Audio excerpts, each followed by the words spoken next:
¿Cómo andan? Buenas tardes. Bueno, vamos a empezar con la actividad de hoy.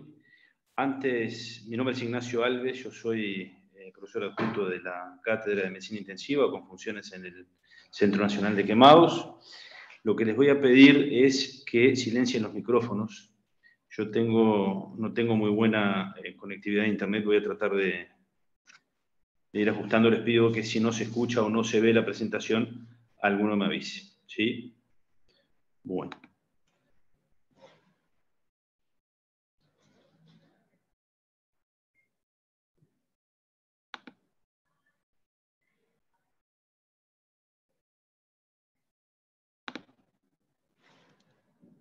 Gastón, no sé si estás ahí.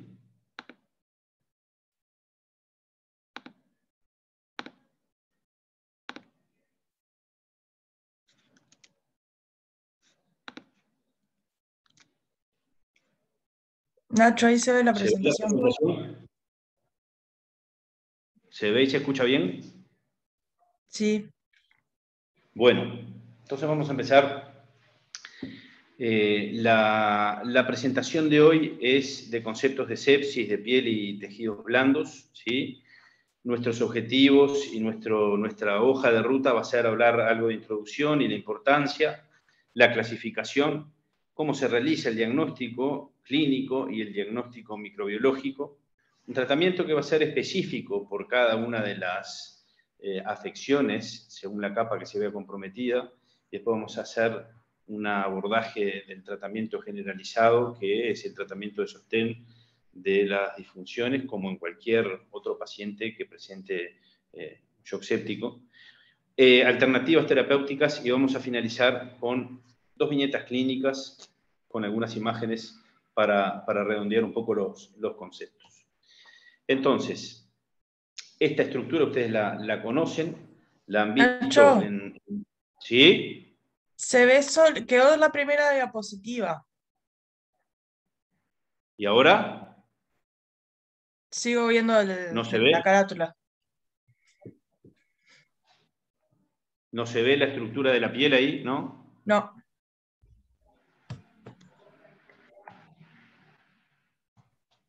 ¿La de objetivo se ve? No, está en sepsis y tejido partes blandas. En la primera.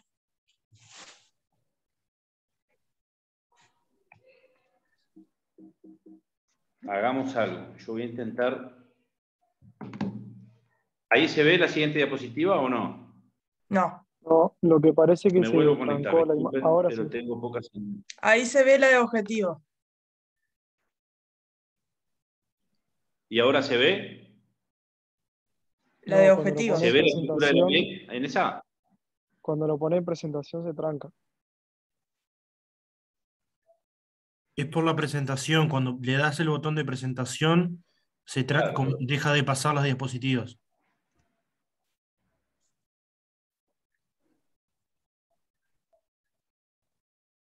No debería pasar eso. ¿Les pasa con las otras presentaciones o no? Ahí quedó bien. Ahí se vio que pasaste.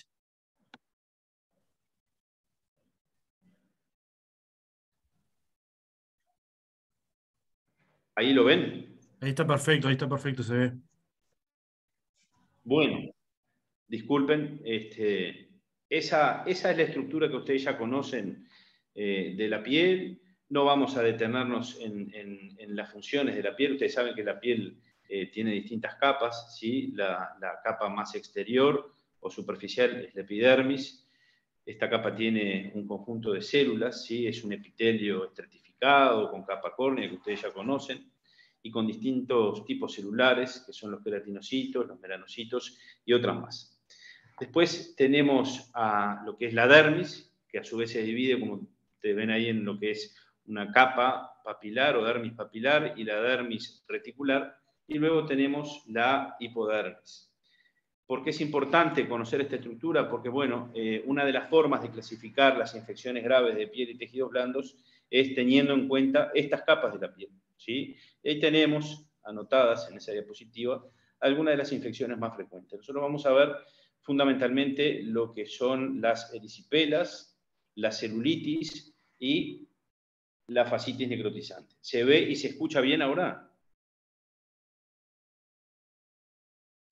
Sí, Sí, Bien.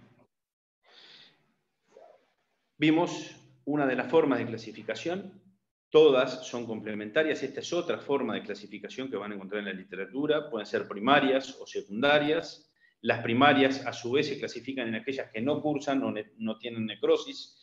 Nosotros vamos a hablar de erisipela fundamentalmente, de celulitis y de piomiositis, y aquellas que cursan con necrosis, fundamentalmente la fascitis necrotizante y la mionecrosis, con los casos graves de gangrena que vamos a analizar más adelante. Y después están las formas secundarias, que pueden ser secundarias a mordeduras o secundarias a infecciones del sitio quirúrgico, el pie diabético, que es una entidad aparte de la que no vamos a hablar, y también las infecciones de las UPP o de las úlceras de decúbito. Hay otra clasificación que también es complementaria en aquellas que generan abscesos, en grupos de celulitis purulenta, o en aquellas que no son celulitis purulentas, y las que incluyen la fascitis necrotizante y las infecciones de tejidos blandos. Bueno, esto es un poco la importancia y el comportamiento de las infecciones. Ustedes pueden ver en este gráfico que son más frecuentes cuanto mayor edad, y hay algunas que son más frecuentes aún y graves en pacientes adultos mayores de 45 años. Y siempre nos tenemos que hacer algunas preguntas cuando nos enfrentamos a infecciones. Primero, si esa infección es o no severa. El terreno del paciente, si es un paciente que tenga algún grado de inmunocompromiso o inmunodepresión vinculado a su enfermedad de base. ¿Qué puerta de entrada puede ser la que generó esa infección? Y si tiene antecedentes previos ese paciente de hospitalización y factor de riesgo para lo que son los microorganismos multiresistentes, que esto, como ustedes bien ya conocen, tiene impacto en lo que es el uso de antibióticos. Y obviamente que esto nos ofrece muchos retos diagnósticos. A veces la severidad clínica no se correlaciona con la extensión ni la profundidad de la infección. Siempre hay que anticiparse la etiología y ver cómo evoluciona esa infección. Y obviamente que acompañando los retos diagnósticos están los retos terapéuticos. En cuanto a la gravedad local, vamos a ver si esa infección es grave por su profundidad, por la extensión que compromete o por la localización, o si hay una gravedad vinculada a la gravedad sistémica, es decir, si cursa con disfunción multiorgánica. Esto es, digamos, un círculo vicioso común en estas distintas infecciones de piel. Hay infección de lo que vimos, tejidos blandos y piel, ¿sí? Se produce inflamación a nivel vascular y microtrombos. Esto es un trabajo experimental, no sé si se ve que lo que yo estoy señalando con el mouse son cortes de tejido teñidos con hematoxilina y eosina. Ustedes pueden ver cómo a medida que transcurren las horas, este músculo se va tornando más pálido, ¿sí? Y a su vez hay una correlación con un aumento de la CPK total y de la LDH. Esto a su vez está favorecido por lo que decíamos, los microtrombos vasculares, que van a llevar además a isquemia y necrosis, y esta isquemia, la hipoxia, la acidosis tisular van a favorecer rápidamente la progresión de esta infección, que de hecho si no nos damos cuenta a tiempo, bueno, lleva rápidamente, en cuestión de horas, en algunos casos, a la muerte de esos pacientes. Acá se ve lo mismo, se ve la presencia de un trombo a nivel vascular, son microtrombos, y cómo ese tejido se va tornando cada vez más pálido a medida que avanza la enfermedad y van comprometiendo las capas más profundas hasta llegar a los cuadros de mionecrosis. ¿Cuáles son los hallazgos clínicos más frecuentes? Bueno, los elementos inflamatorios, como edema, dolor, puede haber alteraciones en algunos, en la bibliografía puede estar descrita como un cuadro de toxinfeccioso, con fiebre, con artromialgias, ¿sí? Y luego las manifestaciones de la disfunción multiorgánica. Cuando esa infección incluye crepitación, hay gas, bueno, eso evoca algunos microorganismos que después vamos a ver, y también es un elemento de mucha gravedad, y frecuente de ver en los pacientes diabéticos. En cuanto a la erisipela, bueno, es la infección de la dermis, esa capa que está enseguida ubicada por debajo de la epidermis, ¿sí? Es predominante sobre todo en añosos y topografiada básicamente a nivel de los miembros inferiores.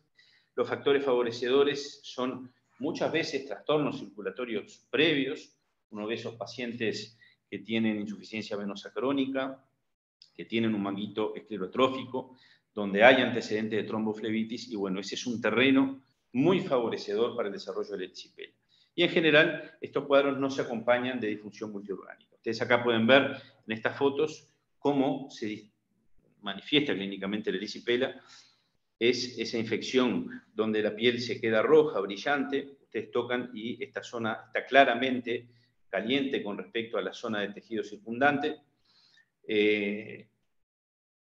Ven una zona que está más delimitada de lo que es la zona de piel normal. Y en cuanto a los microorganismos, en general son monomicrobianas, son estreptocóxicas, y el tratamiento para estos casos es muchas veces ambulatorio con penicilina.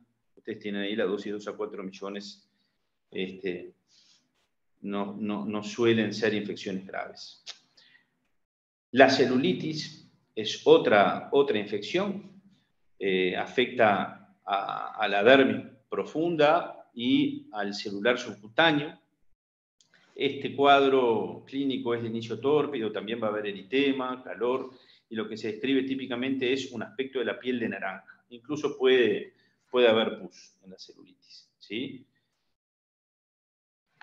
Y muchas veces asocian compromiso linfático, dando lugar a esto que ven ustedes, un gran edema por linfangitis. Puede haber algunas adenopatías inguinales y la piel característica roja, brillosa, con aspecto de piel de naranja. Acá se ve el trayecto de la celulitis, ¿sí?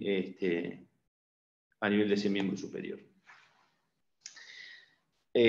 Los agentes más frecuentes desde el punto de vista microbiológico son estreptococos, beta-hemolíticos en sus distintas familias, Staphylo aureus, que puede ser un estafilo multisensible o multiresistente, y en menor frecuencia los bacilos gram negativos, sobre todo en aquellos pacientes diabéticos o que están hospitalizados o institucionalizados y que tienen lesiones de apoyo. Es raro que haya hemófilos influenza, esto sí se asocia a una mordedura. Ustedes saben que la mordedura humana tiene una enorme cantidad de microorganismos, ¿sí? Y otros agentes menos frecuentes pueden ser los clostridios y meningococos.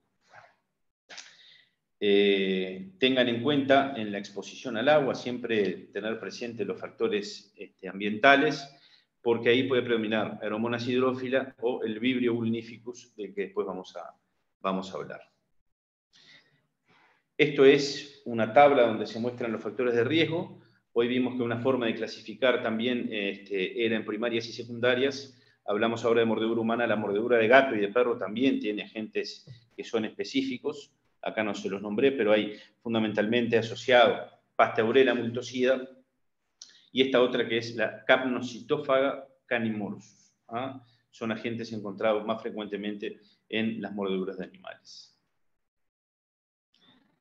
Ahí se ve claramente una mordedura humana. Fíjense ustedes, esto es una mordedura una mordedura de gato, ¿sí? Y fíjense ustedes cómo rápidamente esa celulitis progresa al edema, que puede llevar al compromiso locorregional y al síndrome compartimental. Antes de que se me pase, quería transmitirles un concepto muy importante, igual después en las generalidades del tratamiento lo vamos a ver, pero es fundamental medir la presión intracompartimental y conocer los valores de esa presión intracompartimental. Muchas manifestaciones clínicas y aún paraclínicas son más tardías. Entonces nosotros midiendo y haciendo un seguimiento de esa presión intracompartimental en alguna logia, que puede ser la logia del brazo o la logia de la pierna, nosotros tenemos una información mucho más precoz y certera y no esperamos a que el paciente o pierda la sensibilidad o tenga edema o tenga ya el síndrome compartimental y en lugar de tomar una actitud no tan radical, ese paciente muchas veces requiere, porque lo hacemos en forma tardía el diagnóstico, una amputación del miembro. Fíjense ustedes, en este caso lo que se hizo fue una fasciotomía, que son esas incisiones de descarga. Acá este miembro estaba con un síndrome compartimental y lo que se hace es aliviar esa tensión y favorecer esa descarga entonces para, bueno, mantener la viabilidad de este órgano, este miembro. En cuanto a los hemocultivos, en la celulitis hay un rendimiento bajo, un rendimiento inferior al 5%. Cuando se hace una biopsia, el rendimiento ya alcanza el 20 a 30%. Y la aspiración con aguja fina, según algunos autores, tiene un rendimiento de hasta el 40%. La aspiración y la biopsia están reservadas solamente si hay compromiso sistémico o si el área comprometida es muy extensa o si ese paciente tiene comorbilidades importantes. Cuando hablamos del tratamiento de la celulitis, tenemos que ver si hay signos sistémicos o no y si hay riesgo para estafilococo meticilino aminoglucósido resistente. Entonces, si no hay signos sistémicos, el tratamiento muchas veces, como decíamos, puede ser ambulatorio, tratando de cubrir enterococo. Ya si hay riesgos sistémicos, pero no hay supuración, el antibiótico debe ser iniciado en forma precoz y por vía parenteral, siempre tratando de cubrir estreptococo y estafilococo aureus. Y bueno, ustedes ya saben que si hay riesgo, siempre tener presente la cobertura de estafilococo meticilino resistente. En los cuadros moderados, un plan a utilizar puede ser cefazolina, 1 gramo cada 8 horas intravenoso en aquellos pacientes que no tienen factores de riesgo para estafilo meticilino resistente, pero en los cuadros supurados y o con factores de riesgo para estafilococo meticilino resistente, un plan puede ser la penicilina y Bactrim, ¿sí? Cuando hay riesgos de BGN, bueno, hay que ampliar la cobertura. Esto es para los cuadros moderados. En los pacientes que tienen, sobre todo, síntomas y elementos sistémicos, se realiza piperacilina tazobactam, dosis carga y luego la dosis de mantenimiento, y el trimetoprim sulfamethoxazol. Y bueno, puede ser necesario asociar alguna antitoxina como la clindamicina. Ya en aquellos cuadros más severos a la piperacilina se le asocia la vancomicina, también dosis carga y una dosis de mantenimiento, o una alternativa es vancomicina y un carbapenémico, ajustando siempre a los resultados que tengamos microbiológicos. Las infecciones graves de partes blandas se producen por esos microorganismos que producen toxinas, son rápidamente evolutivas, con una afectación local muy importante, que además generan una disfunción multiorgánica y tienen una mortalidad superior al 60-70%. En cuanto a la fascitis necrotizante, bueno, esto es dato histórico, fue descrito en el siglo V después de Cristo por Hipócrates, donde ahí él describía una infección facial necrotizante, y después, más adelante, hacia 1871, este cirujano Jones describe en la Guerra Civil estadounidense una gangrena de hospital, en los hospitales de campaña, que afectó a más de 2.500 soldados, con una mortalidad cercana al 50%. Esta infección, la fascitis necrotizante, es grave, con una rápida progresión y exige que hagamos un diagnóstico precoz.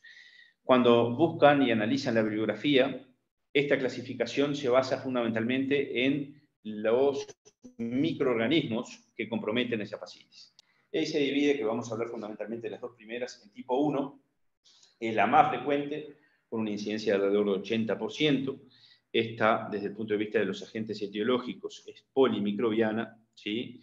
A diferencia de la tipo 2, que es menos frecuente, habitualmente es monomicrobiana, ¿sí? Y son fundamentalmente estreptocóxicas. Pero también hay otras, como las tipo 3, que nosotros vamos a analizar al final en una historia, un caso de un paciente con biliobulíficos, y después están las clasificaciones de estas en tipo 4, que son fundamentalmente infecciones fúngicas. Esto es importante. En la fascitis necrotizante hay factores de riesgo que son generales y hay factores de riesgo locales, ¿sí? Dentro de los factores de riesgo generales, que comparten muchas infecciones, bueno, obviamente la presencia de diabetes, el alcoholismo, cualquier grado de inmunosupresión, las edades extremas de la vida, las alteraciones nutricionales, sean la obesidad o la desnutrición, son todos estos factores generales. Y los factores de riesgo locales, como los tienen ahí, son, por ejemplo, la cirugía local, la instrumentación, la presencia de accesos vasculares, ¿sí? Cualquier puerta de entrada que pueda constituir una lesión también es un factor de riesgo, y la presencia de arteriopatía obstructiva crónica de miembros inferiores. Esos son factores de riesgo locales que nosotros tenemos que tener presentes. Esto es un poco lo que se describe como hallazgos clínicos precoces y hallazgos clínicos tardíos. Hoy habíamos visto en el gráfico, lo más frecuente es dolor, mucho dolor, acompañando los otros signos inflamatorios como calor, rubor, edema, ¿sí? Ya cuando esta infección avanza y progresa y va comprometiendo lo que son las estructuras nerviosas, empieza a desaparecer el dolor intenso y empiezan a aparecer los elementos tardíos. Muchas veces hay flictenas de contenido necrótico hemorrágico. Si el agente es un anaerobio, puede aparecer crepitación a la palpación y se decola fácilmente la piel, el músculo, sin que se produzca sangrado, ¿sí? Puede haber distintos grados de dolor en el miembro afectado, porque muchas veces el compromiso es parcheado, y obviamente que nos vamos a enfrentar a un paciente grave con disfunción orgánica múltiple, ¿sí? Dentro de las causas, bueno, ya hablamos de los factores de riesgo locales y sistémicos. Esto es importante a nivel perineal, la presencia de traumatismos o cirugía es un reconocido factor de riesgo, ¿sí? La vía de diseminación, en algunos casos, es la vía hematógena, pero sepan que siempre hay una puerta de entrada que se reconoce y que, bueno, que desencadena esta infección grave que es la fascitis necrotizante. Hoy vimos en el cuadro comparativo los distintos tipos según la etiología. En la tipo 1 dijimos que era la más frecuente, es también llamada gangrena de Fournier, 70 a 80% de los casos. Estos pacientes, muchos de ellos tienen factores de riesgo previos, tienen comorbilidades. Este cuadro es un cuadro muy grave, con una alta letalidad. Se reconoce muy frecuentemente una puerta de entrada que genera una infección y habitualmente, no siempre, pero habitualmente en los diabéticos, esta infección se produce en la región distal de los miembros inferiores y esto condice con esas alteraciones vasculares de pequeño vaso que tienen los pacientes diabéticos. Puede tener también una localización cervical, esto genera un cuadro específico que es la angina de Ludwig, ¿sí? Muchas veces por infección de la orofaringe o vinculada mismo a extracciones dentarias. También puede ser de localización perineal, y esta es la gangrena de Fournier, donde hay participación de bacterias entéricas. Estas bacterias atraviesan cada uno de los espacios y puede haber una rápida progresión hacia el abdomen, los glúteos y los genitales, determinando muchas veces cirugías radicales y mutilantes para el paciente, como vamos a ver en algunas fotos. Fíjense ustedes, este es un paciente con una gangrena de Fournier. En este caso lo que tiene es un gran edema testicular, ¿sí? Tiene algunas flictenas que ya están rotas, pero estas flictenas son de contenido necrótico hemorrágico. Si uno mira a simple vista, uno piensa que esta infección está circunscripta a los testículos y a la bolsa testicular, pero cuando el paciente se somete a la cirugía, claramente ve que hay una extensión locorregional importante que lleva, fíjense ustedes, a el debridamiento y a la exéresis de todos los tejidos necróticos hasta llegar al plano sangrante. Entonces, esto también es fundamental, tener una descripción operatoria que nos oriente o nos diga qué hizo el cirujano, con qué se encontró y que ese cirujano mandó a cultivar esta pieza. Así que lo que puede ser una infección sutil, fíjense ustedes, compromete más allá del órgano y genera esas cirugías radicales. Esto lo vimos, los factores de riesgo, que ustedes ya los vieron en la diapositiva anterior, son los mismos: HIV, pacientes con corticoterapia, traumatismos previos o enfermedades linfoproliferativas. Y bueno, lo que es importante es que esta infección tiene una rápida extensión, ¿sí? Ahí lo vimos en la foto anterior, puede atravesar y pasar a la fascia perineal de Coles, ahí lo tienen, la fascia de Scarpa a nivel del abdomen anterior, y comprometer el resto de las estructuras. Es raro Es raro en esto, y esto es interesante, que se comprometan los testículos porque estos no tienen vascularización que deriven de vasos perineales. Entonces, como ven en esta foto, se conservan los testículos, ¿sí? Esto está explicado justamente por la distribución de esa vascularización. Clínicamente el paciente va a tener un gran dolor escrotal, edema, fiebre, ¿sí? Cuando uno realiza el examen físico puede haber salida de pus, puede haber crepitación y áreas, como decíamos, parcheadas de tejido necrótico que alternan con tejido sano. Y recuerden esto que es importante, las manifestaciones cutáneas son tardías y muchas veces hablan de severidad. Es decir, que cuando aparece esta lesión sutil, ya sabemos que este cuadro es severo y que el compromiso se extiende mucho más allá del escroto. La etiología en este caso es polimicrobiana, se reconocen tanto anaerobios como aerobios. Acá hay otras fotos de lo mismo, fotos de gangrena de Fournier. Y esta es la tomografía de algunos de esos pacientes, donde claramente se identifica, acá sobre todo a nivel posterior se identifica, ¿se ve ahí con el mouse? Se identifican burbujas de gas, ¿ven? Pero lo vamos a ver en la historia, en la viñeta clínica.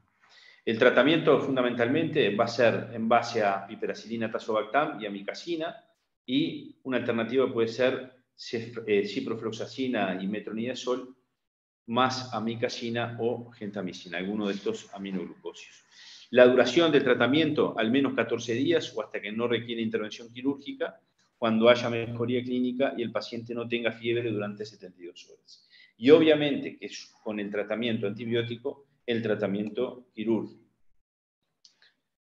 Vimos la fascitis necrotizante tipo 1, hablamos de gangrena de Fournier.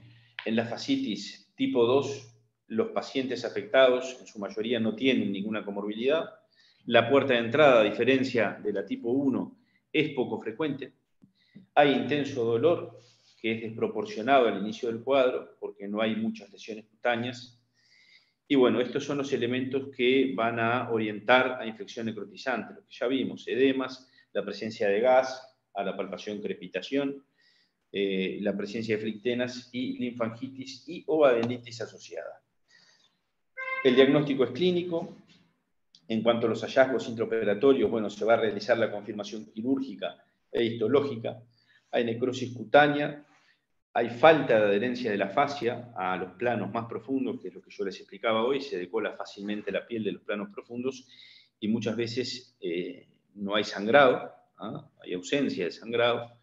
En los planos cutáneos va a haber un exudado, que puede ser fibrino purulento o purulento, y conceptos que ya manejamos. No vamos a retrasar el diagnóstico ni el tratamiento esperando tomar biopsias o realizar una tomografía o un estudio de imagen. Este es un score que se utiliza, que se llama L-RINEC. Entonces, lo que toma en cuenta fundamentalmente es la proteína C reactiva, la leucocitosis, el valor de la hemoglobina, la natremia, la creatininemia y la glicemia. Cuando se le adjudica más de 6 puntos o más, este paciente tiene una sospecha de fascitis necrotizante.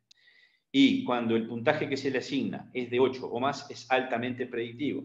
Pero, ¿qué desventaja tiene? Una ausencia de validación es entonces tomado como orientador, pero sepan que metodológicamente no tiene validación este score. En cuanto a la tomografía, bueno, es el diagnóstico el estudio de diagnóstico de elección. Ya dijimos que no nos va a retrasar ninguna conducta, ¿sí? Lo que se ve a nivel posterior, como se ve acá a nivel glúteo, es gas en los espacios faciales y que cuando se realiza contraste no capta contraste esa zona afectada. Esta es otra imagen que muestra lo mismo, ¿sí? Es frecuente encontrar además inflamación de la grasa o necrosis de la grasa subcutánea, ¿sí? Y la presencia de ese gas que ustedes ven ahí en las flechas. El tratamiento, como en todo paciente con shock séptico, va a dividirse en varias partes. Una de ellas es el sostén de disfunciones, como dijimos al principio. La otra es el tratamiento antimicrobiano, que después se ajustará al resultado que tengamos de la encuesta microbiológica. Y obviamente que el manejo quirúrgico. Esto es fundamental, tan fundamental como el inicio precoz y a dosis plenas de antibióticos. ¿Sí? Fíjense ustedes, en este estudio el 20% de los pacientes requirió amputación de miembros y eran pacientes usuarios a drogas intravenosas, usuarios de drogas intravenosas. Para esta fascitis necrotizante el tratamiento puede incluir un plan con vancomicina, con la dosis carga que ven ahí de mantenimiento, y piperacilina tazobactam, y puede asociarse a alguno de estos un carbapenémico. Otro plan puede ser vancomicina, ceftriaxona, metronidazol, pero si se documenta la presencia de estreptococo de grupo A, entonces se le puede realizar penicilina y clindamicina. Entonces ahí tienen las distintas opciones terapéuticas. Bueno, las infecciones moderadas o tipo 3 son aquellas que no tienen, se dividen en dos grupos, las que no tienen factores de riesgo para BLE y las que sí tienen factores de riesgo. A esas obviamente se les va a asociar el carbapenémico a, por ejemplo, el trimethoprim sulfamethoxazol. Y siempre recordar que si tenemos un estafilococo meticilino resistente de perfil hospitalario, se asocia vancomicina. Bueno, estas son las otras infecciones, las tipo 4, que a los antibióticos hay que asociar algún antifúngico según el resultado de la microbiología. Las inmunoglobulinas están descritas como parte del tratamiento, ¿sí? Tienen esa capacidad de neutralizar las exotoxinas circulantes e impiden la proliferación de linfocitos T. Pero hay estudios pequeños, también metodológicamente estos estudios tienen sus reparos. Este es un estudio con 7 pacientes nada más, y bueno, lo que se vio es un incremento en la sobrevida en aquellos pacientes con infecciones por estreptococo que recibieron inmunoglobulina. Bueno, este es otro estudio del año 2004. Este estudio se utilizó para pacientes con infecciones a estafilococo o estreptococo, y bueno, se vio un beneficio. Y otro tratamiento que se puede utilizar es la oxigenoterapia hiperbárica, ¿sí? El uso de la cámara hiperbárica, fundamentalmente para las infecciones tipo 1. Obviamente que aquellos pacientes que están graves e inestables, como son la mayoría de estos pacientes, a esos pacientes no se los va a someter la exposición a la cámara hiperbárica. Pero bueno, la explicación es un poco la que vimos al principio. Esto mejora la presión tisular de oxígeno y de esta manera, corrigiendo esa hipoxia, que es un ambiente fundamental para el desarrollo de esta infección, corrigiendo esa hipoxia, bueno, se minimiza la extensión y la severidad de estas infecciones, ¿sí? En cuanto a las infecciones clostridiales, bueno, estas infecciones originan la gangrena gaseosa, son bacilos gram positivos, que son anaerobios facultativos, tienen una amplia distribución, ya sea en la naturaleza, sobre todo en los suelos, o en el tubo digestivo. La infección por Clostridium se puede dar ya sea espontánea, a través del Clostridium septicum, o cuando hay asociado un traumatismo, y estas infecciones son generadas por Clostridium perfringens y generan compromiso de tejidos profundos. Dentro de los factores de riesgo que se reconocen para el desarrollo de infecciones clostridiales están la cirugía digestiva, la cirugía biliar, la herida de arma blanca o herida de arma de fuego, la presencia de abortos en condiciones obviamente ilegales, la presencia de usuario de drogas intravenosas, las fracturas expuestas y bueno, esos son los factores de riesgo para el desarrollo de infecciones clostridiales.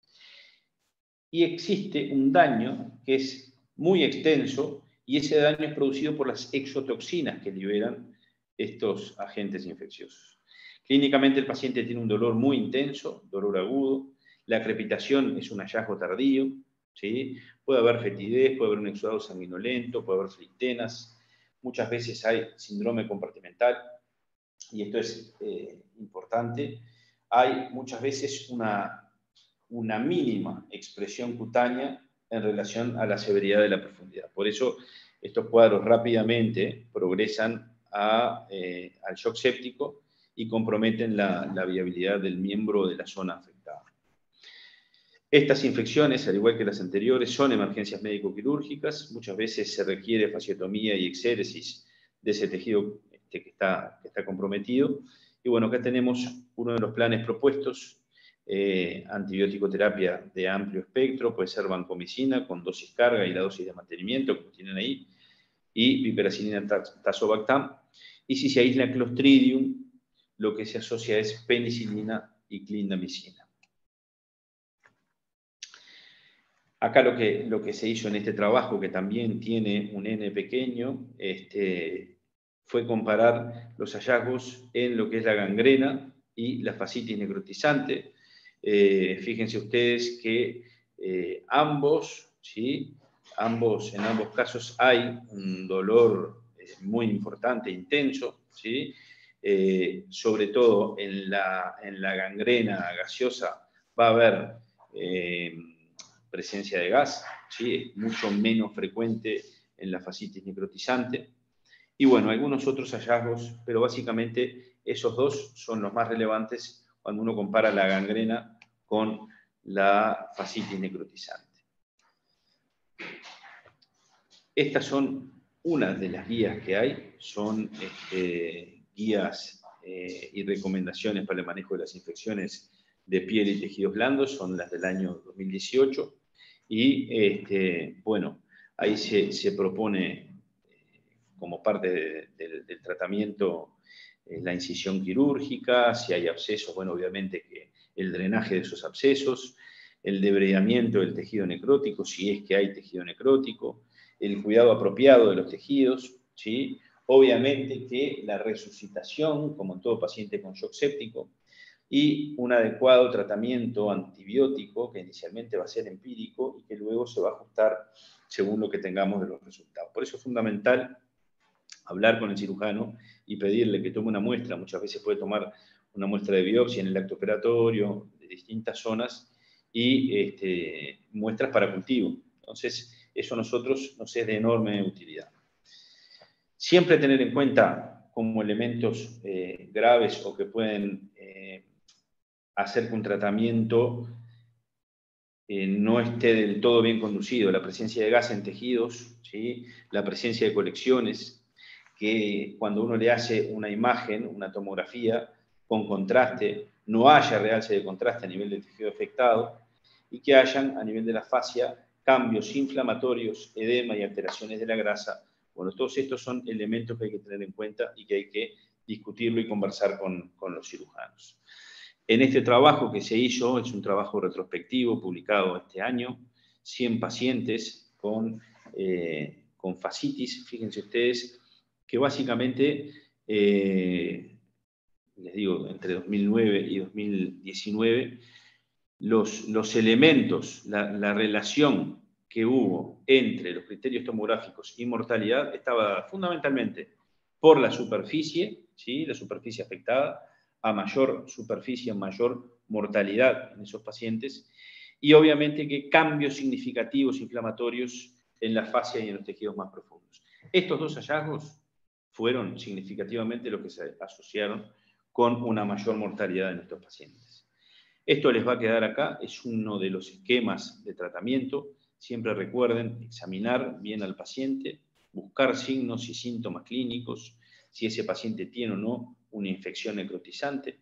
En caso de que la tenga, obviamente que hay que ver la extensión, ver el compromiso y discutirlo con los cirujanos. Si se puede hacer una imagen, se realiza la imagen, no retrasar ninguna conducta de tratamiento, ¿sí? Y ya empezamos antibiótico-terapia de amplio espectro, ¿sí? Se tomarán las muestras de cultivo y bueno, después esto les queda ahí en la diapositiva. Después el cirujano decidirá qué exploración y qué tratamiento quirúrgico va a realizar según lo que encuentre.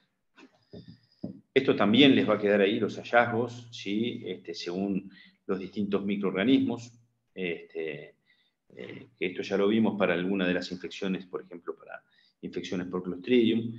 Fíjense ustedes, Streptococcus pyogenes predomina sobre todo en celulitis, en la fascitis necrotizante tipo 2, el estafilococo meticilino resistente puede asociarse a infecciones en pacientes o que están hacinados o que son usuarios a drogas intravenosas, ¿sí? Los agentes anaerobios son más comunes, sobre todo en cabeza y cuello. Hoy hablábamos de la angina de Ludwig, o cuando ese paciente se somete a una extracción dentaria. Bueno, acá están los agentes más frecuentemente asociados y cuál alternativa antibiótica tenemos para utilizar. Hemos hablado en cada una de las infecciones que el uso de antibióticos es fundamental, pero también es fundamental recordar qué es lo que pasa a nivel sistémico y qué es lo que pasa a nivel local. Ustedes recuerden que hay modificaciones farmacocinéticas y farmacodinámicas. Todo esto genera una modificación en lo que es la absorción, la distribución, la metabolización y la excreción de estos fármacos antibióticos y antifúngicos, y tenemos que tenerlo bien presente, ¿sí? Esto a su vez va a estar relacionado con qué tanto volumen de distribución tenga ese paciente y con la reposición que le hagamos. Y obviamente que a nivel local también hay modificaciones, y ese antibiótico, por más que nosotros le hagamos dosis plenas, precozmente, empíricos y todo lo que quieran, si nosotros no logramos un adecuado tratamiento local con cirugía, ese antibiótico no va a llegar a esa zona. Ya vimos que hay microtrombosis, eso se puede además ver cuando uno realiza espectroscopía para valorar la microcirculación. La microcirculación de por sí está alterada. La necrosis y la isquemia son entonces factores favorecedores para que ese antibiótico no llegue a esa zona del tejido afectado. Entonces, todas estas cosas las tenemos que tener en cuenta, ¿sí? Bueno, esto es las generalidades de la resucitación, básicamente con fluidos y con vasopresores.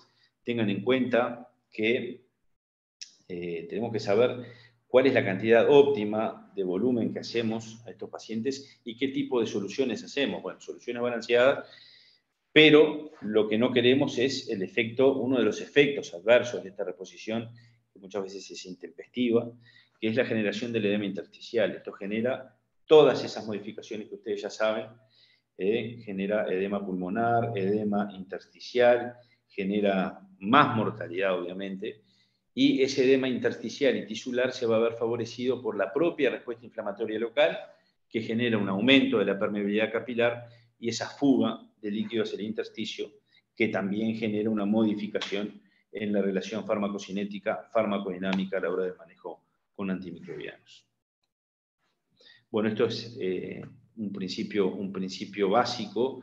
Luego de la reposición hay que pensar en forma coordinada, ¿sí?, cómo vamos a manejar esta fase que ustedes ven acá de evacuación. Este es un paciente que ya está estabilizado y al que, bueno, tenemos que empezar a llevarlo a su situación basal con un balance idealmente neutro, que muchas veces al inicio es un balance negativo.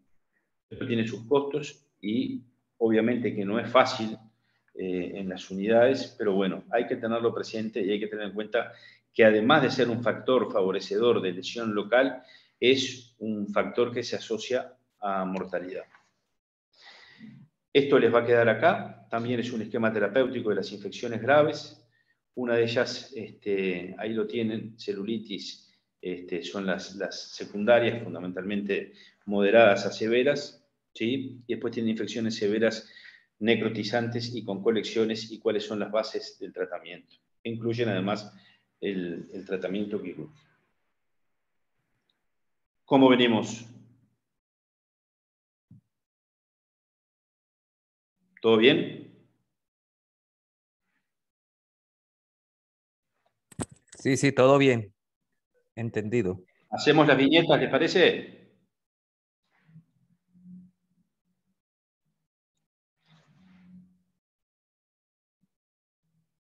Sí, sí, claro. Bueno, este es el primer caso. Este es un paciente de sexo masculino, 72 años. Es un paciente diabético, insulino requiriente. tiene una cardiopatía isquémica y además es un dislipémico. Este paciente sufre una punción accidental con una espina de palmera en el miembro inferior izquierdo. Esto fue en un camping, en una zona de balneario en Solís, se sumerge en el agua y a las 48 horas presenta fiebre, sensación febril, astenia, decaimiento y nota a su vez una caída del ritmo diurético. Consulta en emergencia 24 horas luego del inicio de los síntomas. ¿Sí? Cuando lo ven a este paciente lo encuentran obnubilado, polimneico, saturando al aire 80%, febril con 39 grados, 39,3, deshidratado, con livideces en rodilla, con unas lesiones que ahora las vamos a ver, y con un murmullo alveolovesicular presente con estertores crepitantes bilaterales, una polipnea de 33, una taquicardia regular de 130, tonos alejados y una presión arterial intomable. ¿Sí?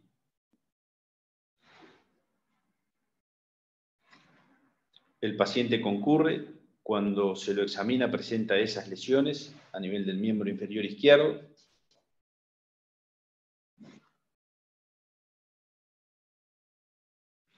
Tiene esa radiografía de tórax, donde se ve un infiltrado, intersticio alveolar de los 4 cuadrantes, ¿sí? Bilateral.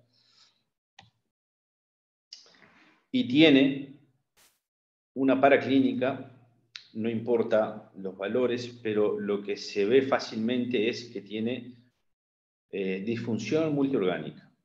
¿Sí? Tiene compromiso, bueno, tiene 22.300 blancos, tiene compromiso hematológico con 92.000 plaquetas, tiene una injuria renal con 1,20 y 6,40 de azoemia y creatininemia.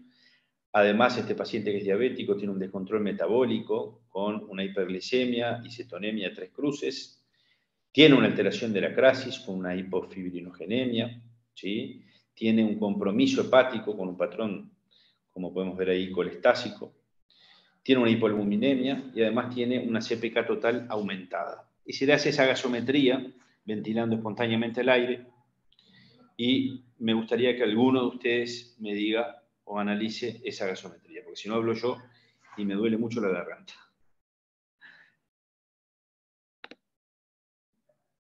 ¿Qué tiene en esa gasometría? ¿Qué les parece? Una acidosis metabólica láctica. ¿Quién habla? A ver. Estefanía. Estefanía, bien ahí. Bueno, a ver, ¿cómo empezamos analizando la gasometría? ¿Qué es lo primero que tenés? Tenés el pH, ¿verdad? El pH, El el pH CO2, acidemia. el CO2, Perfecto. Tenemos una acidemia. Si uno analiza el polo metabólico, ¿qué tiene? Una acidosis metabólica, Sí. ¿verdad? Bien. Esa acidosis Tiene, metabólica, ¿qué características tiene? tiene un lactato aumentado, acidosis láctica. Perfecto. Es una acidosis láctica. Uno clasifica la acidosis láctica en tipo A y en tipo B. ¿Qué les parece esta? ¿Cuál puede ser? Tiene una hipoxemia absoluta porque es menor a 60. Y Bien, está severa. ventilando el aire, perfecto. O sea que tiene una insuficiencia respiratoria. Y ya pasaste a lo respiratorio. Si agotamos lo metabólico, acidemia, acidosis metabólica, sin calcular el anión GAP, presumimos por ese lactato y porque además tiene cetonemia, que es una acidosis metabólica mixta con un agujero aniónico elevado, ¿sí? Sí. Con una acidosis láctica, con una hiperlactatemia severa, que además cursa con una insuficiencia respiratoria que es tipo 1, sin hipercapnia. tipo 1, está con hipocapnia. Y esa hipocapnia puede ser secundaria a muchas cosas. Uno, cuando analiza la gasometría, tiene que tener noción clínica del paciente. Ese paciente tiene un bicarbonato de 10, es decir, que esta acidosis metabólica tiene Está una respuesta compensada. respiratoria que en realidad no compensada, porque el pH, Ah, con el pH tiene acidemia, pero lo que sí tiene es la posibilidad de hiperventilar, uno de los mecanismos por los cuales descienden los niveles de PCO2, y ahí tenemos esos 23 milímetros de mercurio de PCO2. ¿Esa respuesta es adecuada o no es adecuada? La Es del adecuada. valor de la PaCO2. Es adecuada. Si uno calcula 1,5 por bicarbonato más 8, ahí uno ve que esa respuesta es esperada, ¿sí? No quiere decir que esté compensado, porque ese pH no es normal, sino que está por debajo del valor, ¿sí? Entonces, quedó la gasometría, analizamos las otras disfunciones. Bueno, y ahí tienen un poco cuál es el diagnóstico positivo. ¿Ah? Este paciente obviamente tiene sepsis, tiene un shock séptico y tiene disfunción orgánica múltiple, que ahí ya lo vimos. ¿Cuál es el diagnóstico de foco? Bueno, este paciente tiene una infección grave de piel y tejidos blandos, obviamente, proviene de la comunidad. ¿Es aguda o es crónica? Es aguda, ¿verdad? En un paciente inmunocomprometido, diabético, seguramente con un mal control metabólico, que además consulta en forma tardía, porque consulta a las 72 horas de haberse funcionado ya con algún elemento local, seguramente, de infección. Bueno, ¿qué estudio solicitaría para avanzar en el diagnóstico de complicaciones? Se puede pedir una ecografía de partes blandas y, si ese paciente está trasladable o no, una tomografía, ¿sí? Para valorar las complicaciones locorregionales. Bueno, las medidas generales de tratamiento que ustedes ya saben son fundamentalmente el control del foco con el cirujano y el tratamiento antibiótico adecuado. ¿Y qué les parece con el antecedente ambiental de que se tuvo la punción accidental y se sumerge en el agua y aparece esta lesión? ¿Qué agente puede ser el responsable de estas lesiones que son graves, rápidamente progresivas y que matan en hasta el 70-80% de los pacientes? Clostridium. Clostridium. Bien. ¿Alguien puede pensar en otro microorganismo? ¿O alguien piensa o a alguien le parece que puede haber otro microorganismo implicado?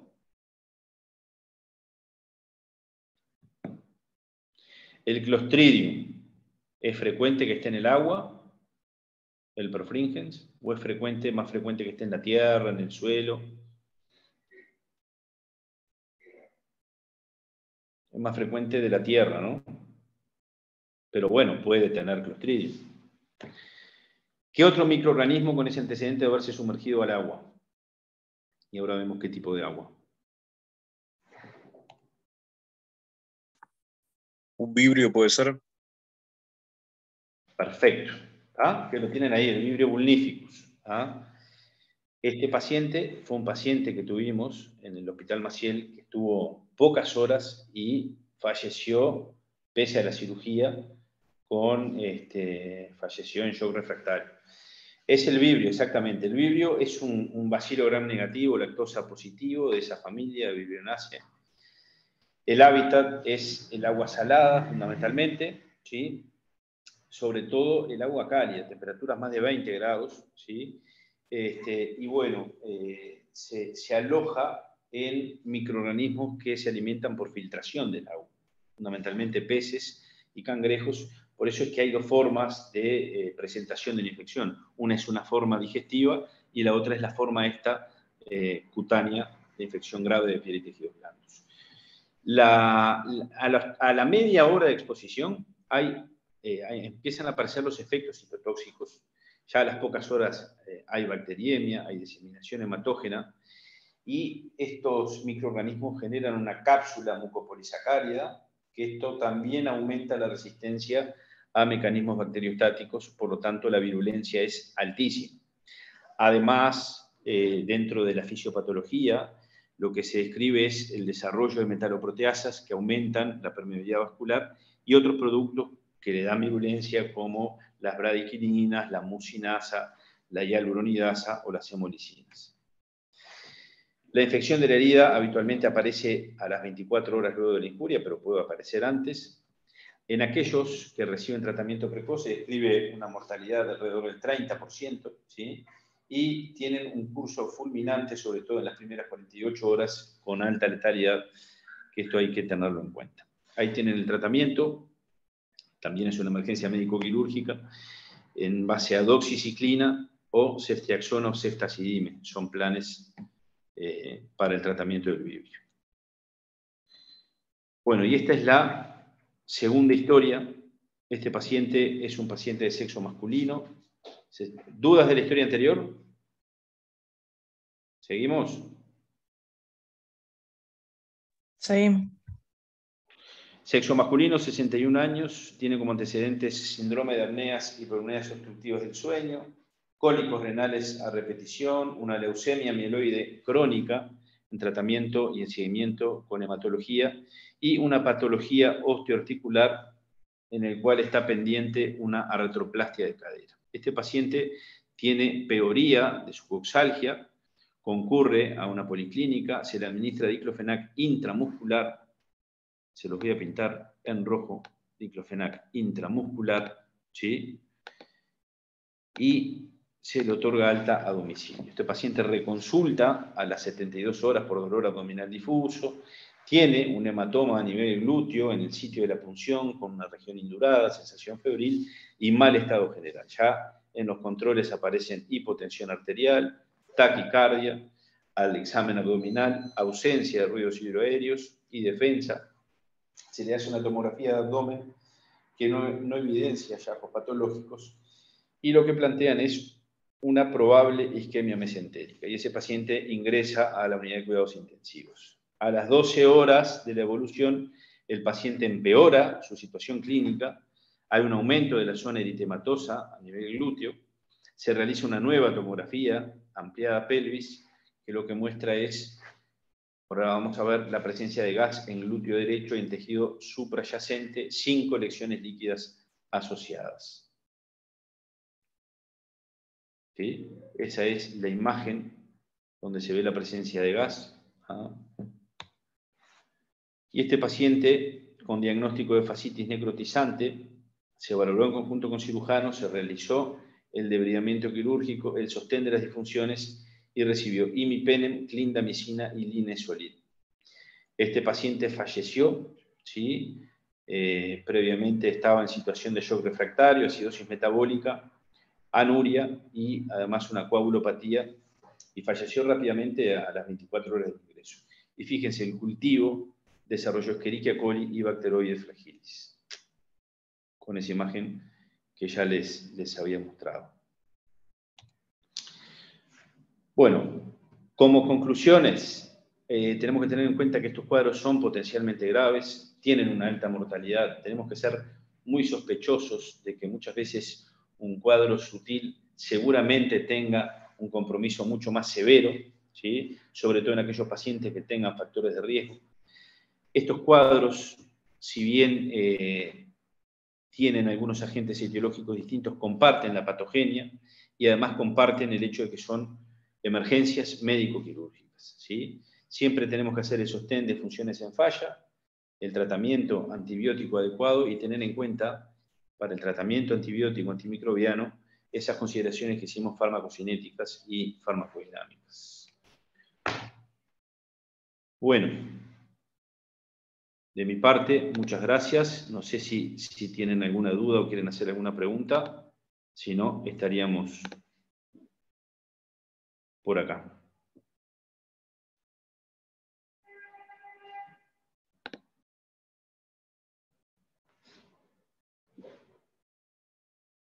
Bueno, gracias a todos y que pasen bien.